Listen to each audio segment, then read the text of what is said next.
Nyo guys kung anong lulutuin ko. Ayan, gata. Pag ganyan na, ilagay na natin yung sugar mga bitch. Isang gata lang sa Kuku Mama ang gata. Lagay na natin yung sugar.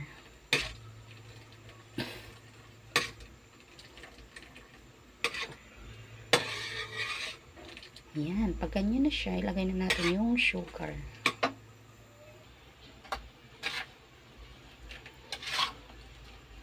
Palaputin lang natin yung sugar bago natin lagay yung biko. Lagyan natin konting asin para hindi tayo maumay.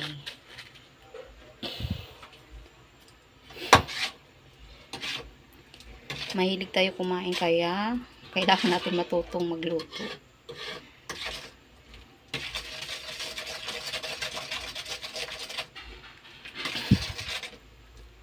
Oh, ka-delicious.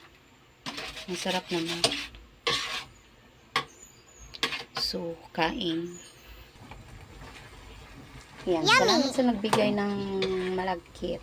May panghanda tayo Chinese New Year. Makiselebrate tayo sa Chinese New Year mga bish. Walang masama. O diba? It's not bad kung makipag-celebrate tayo. Ang naniniwala.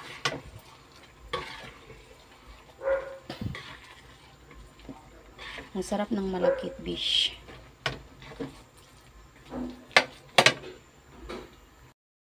Guys, ayan, salamat sa nagbigay ng biko.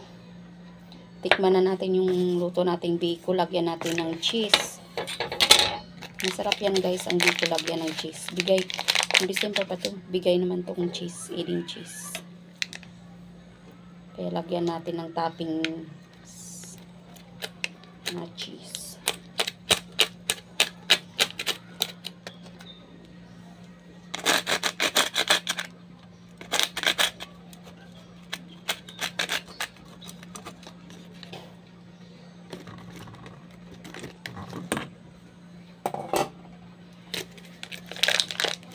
Shoutout sa mahilig kumain. Kain tayo bish. Ayan, lagyan ko na siya ng cheese. First bite. Happy Chinese New Year kung Hi Fat Choy. Ayan, kasi may nagbigay sa ating malagkit. May niluto tayong biko para sa Chinese New Year.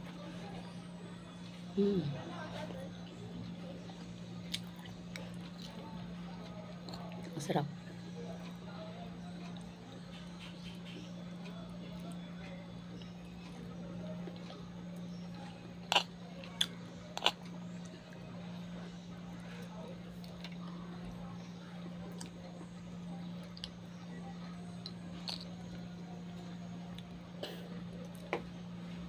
Sarap yung cheese.